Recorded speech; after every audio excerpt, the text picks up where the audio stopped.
রাসূলুল্লাহ সাল্লাল্লাহু আলাইহি ওয়াসাল্লাম বলছেন, মা তারাকতু বা'দি ফিতনাতান আদাররা আলা রিজালি মিনান নিসা।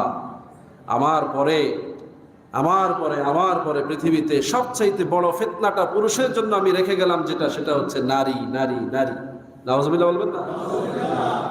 নারী তো খুব ভাল লাগে, নারী দেখলে ভাল লাগে, নারীর কথা শুনলে ভাল লাগে, নারীর গলা শুনলে ভাল লাগে। রাসূলুল্লাহ বলছেন শেষ জামানায় না, আমার পরে বা'দি, আমার পরে তোমাদের জন্য, পুরুষদের জন্য সবচাইতে বড় ফিতনা নারীরা। নারীরা শুনলে বলবে হুজুররা নারীদের বিরুদ্ধে বলে, তাই না? নারীরা ফিতনা রাসূলুল্লাহ বলছেন। কে বলছেন? এখন কোন নারীরা ফিতনা বলেন তো দেখি? নাজায়েজ হারাম সম্পর্কিত নারীরা আমাদের জন্য ফিতনা। কি বলে ঠিক না? আমার মা আমার জন্য ফিতনা না, আমার বোন আমার জন্য ফিতনা না, আমার স্ত্রী আমার জন্য ফিতনা না। গায়রে মুহরিম যে সকল মহিলারা আছে, এই সকল মহিলারা আমার জন্য ফিতনা। এদের দিকে তাকানো হারাম, এদের সাথে কথা বলা হারাম, এদের সাথে সম্পর্ক রাখা হারাম। আপনি তো আফা খালা জেডিকে অনেক কাজই করতেছেন না, বহু কাজ করতেছেন, কিন্তু মনে রাখবেন রাসূলুল্লাহ বলছেন এগুলো তোমাদের জন্য ফিতনা। এই ফিতনা থেকে তোমাদেরকে বাঁচতে হবে। দেখেন, শুরু করেছি ব্যবসায়ীদেরকে দিয়ে, আজকে সবচেয়ে বড় ফিতনার মধ্যে আমার ব্যবসায়ী ভাইয়েরা নিমজ্জিত। কিচ্ছু করার নেই। দোকানে আসলে ব্যবসায়ী বলতে পারবে না যে আফা মুখটা ঢাকেন, বলতে পারে? মুখ খোলা আসুক আর পর্দা পইরা আসুক, বলতে পারে না। তার তো ব্যবসা। কথা বুঝতে পেরেছেন? আমার চরম বাস্তবতা। আপনি স্বীকার করেন আর না করেন, আপনার ব্যবসা কেন্দ্রে সবার জন্য উন্মুক্ত, সবাই আসতে পারে। পাগল ছাগল গরু ছাগল ব্যাকিয়ে দিতে পারবো, কারণ আপনার জিনিস আসতে ব্যস্তই, টাকা দিবে আপনি বেচবেন। কিন্তু দেখেন এখানে কত বড় ফিতনার মধ্যে আপনি আছেন। এই যে বেপরদা নারীরা আসতেছে, বেগানা নারীরা আসতেছে, খুব কাছে বসে বসে আপনি ব্যবসা করছেন। এই যে সমস্যা, যে কোনো সময় একটা অ্যাক্সিডেন্ট, দুর্ঘটনা, খায়েশ মনের মধ্যে আসতে পারে। এটা আমার বানানো ফতোয়া না। এই জন্য কত বড় তাকওয়ার পরিচয় দিতে হবে ব্যবসায়ীদেরকে। শুধু ব্যবসায়ী না, এরকম যে কোনো জবে যাদের এই রিলেশন আছে, এটা যে কোনো প্রফেশনে, শুধু ব্যবসা বলছি এই জন্য যে ব্যবসায়ীরা সচরাচর এটা তারা বাউন্ড। অন্যান্য জায়গায় সুযোগ আছে, তারা নিয়ন্ত্রণ করে। ব্যাংকের কাউন্টারে গেলেও একটা সুযোগ থাকে যে আড়াল রাখে, সেখানে একটা ক্যাশ দেয়, দূরে থাকে, সুযোগ আছে না? অফিসে গেলে একটা টেবিল থাকে, কিছুটা দূরত্ব মেনটেন হয়, নানান হরকত বিভিন্ন জায়গায় রাখার সুযোগ আছে। কিন্তু ব্যবসা কেন্দ্রে বেশি বিশ্লেষণ করলে হুজুরে খালি ব্যবসায়ী করে দোষছে না, ধরি নেই ভাই। আপনার জন্য আল্লাহ কত মায়া করে বলেছেন, ওয়াজারুল বাইআ, ব্যবসায়ীরা তোমরা ব্যবসা ছেড়ে চলে আসো, তোমাকে ডাকা হচ্ছে। আল্লাহ বলছেন আস্তাযিরু আলা সুদুকুল হামিম, ব্যবসায়ীরা হচ্ছে হামিমদের বন্ধু। হামিম মানে বন্ধু, সুদুকুল হামিম মানে সত্যবাদীদের বন্ধু। সুবহানাল্লাহ। ব্যবসায়ীরা সত্যবাদীদের বন্ধু কেমনে হয়? নিজেরাও সত্যবাদী হলেই সত্যবাদীদের বন্ধু হয়। সত্য মিথ্যা একসাথে থাকতে পারে না। তো আল্লাহ রাসূল বলছেন এটা, যে তোমরা শুধু সত্যবাদীদের বন্ধু কেমন? বলছেন নবী, সিদ্দিক, শহীদ, সালেহ, এই 4 প্রকার মানুষের তাদের হাসর হবে। সুবহানাল্লাহ।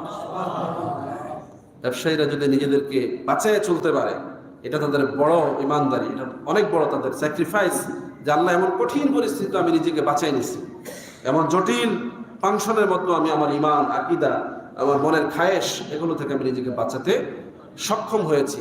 তাহলে ইমানদার হিসাবে তারা কিন্তু অনেক বড় ইমানের পরিচয়। যে সকল ব্যবসায়ীরা কোনো ধরনের অকারেন্স ছাড়া নির্বিঘ্নে ব্যবসা চালিয়ে যাচ্ছে, দীর্ঘদিন সুনামের সহিত করতেছে, আছে না ব্যবসায়ী? হ্যাঁ, এরা তো আলহামদুলিল্লাহ আমাদের জন্য রহমত, নিয়ামত। এই ভাইয়েরা আমাদের ব্যবসার যে পরিবেশ ধরে রেখেছে, কোনো অশ্লীল ঘটনা ঘটে না, কোনো গোপন সম্পর্কের খবর আমাদের কাছে আসে না, অনৈতিক কোনো প্ররোচনা আমরা শুনি না। এই ব্যবসায়ী ভাইয়েরা আল্লাহর হাবিবের বলা ওই তাযিরু সুদুকুল হামিমের পর্যায়ে। সুবহানাল্লাহ।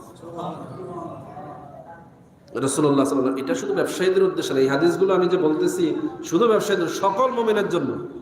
কিন্তু উদাহরণ হিসেবে বলছি যে ওইটা একটা মডেল, ওখানে সমস্যা আছে। এরকম যে সকল যুবকেরা স্কুল কলেজে পড়ে, সমস্যা নাই, সেখানেও তো তারা কাছাকাছি থাকতেছে। যারা গাড়িতে চলাফেরা করে, একই গাড়িতে নারী পুরুষ, সমস্যা নাই। একই সিএনজিতে নারী পুরুষ, সমস্যা নাই। একই হোন্ডাতে নারী পুরুষ, সমস্যা নাই। সব জায়গায় ফিতনা আছে। এই জন্য রাসূলুল্লাহ বলছেন কিয়ামতের আগে আমার পরে, রাসূলুল্লাহ বলছেন আমার পরেই কিয়ামত।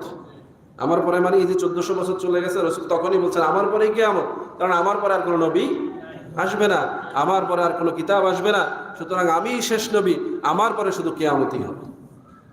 এরপরেও আল্লাহ আমাদেরকে সুযোগ দিয়েছেন 1400-1500 বছর এই যে সময়ের মধ্যে কোরআনের দর্স হয়েছে, নেকামল হয়েছে, হাজার হাজার লক্ষ লক্ষ কোটি কোটি উম্মতেরা জান্নাতের পথ পেয়েছে বলে সুবহানাল্লাহ। এই জন্য ভাইয়েরা, আমরা যে জিনিস থেকে বেঁচে থাকবো সেটা হচ্ছে কুপ্রবৃত্তি, মনের যে খারাপ চিন্তা ভাবনা, খায়েশ, এগুলো থেকে আমাদেরকে বেঁচে থাকার জন্য আল্লাহ রাব্বুল আলামিন আদেশ করেছেন। রাসূলুল্লাহ সাল্লাল্লাহু আলাইহি ওয়াসাল্লাম বলেছেন, কুলু ওয়াশরাবু ওয়ালা তুসরিফু ইন্নাহু লা ইউহিব্বুল মুসরিফিন। তোমরা খাও, পান করো, অসুবিধা নেই, অপচয় করো না, নষ্ট করো না, কারণ আল্লাহ এই মুসরিফদেরকে পছন্দ করেন না, যারা অপচয় করে তাদের পছন্দ করেন না। তাহলে এরকম কিছু কাজ আছে যে আমরা করতেছি, কিন্তু করার মধ্যে কি হচ্ছে? অপচয় হচ্ছে।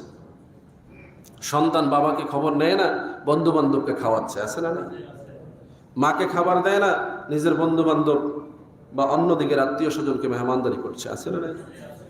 এগুলো কিন্তু মুসরিফের পর্যায়ে পড়ে। যেখানে যেটা ব্যয় করা দরকার না করে অতিরিক্ত অপচয় করাটাকে মুসরিফ বলে। খাচ্ছেন, আপনার যতটুকু খাইলে চলে না, সারাদিনই খাইতে আছেন, টাকা আছে খাইতে আছেন, মন চাইলেও খাইতে আছেন, এটাকে অপচয় বলে। শরীরের জন্য যতটুকু প্রয়োজন এতটুকু গ্রহণ করে, এটা আল্লাহর হুকুম। আল্লাহ রাব্বুল আলামিন আমাদেরকে বোঝার তৌফিক দান করুন। ওয়া মা আলাইনা ইল্লাল বালাগ। আসসালামু আলাইকুম ওয়া রাহমাতুল্লাহি ওয়া বারাকাতুহু।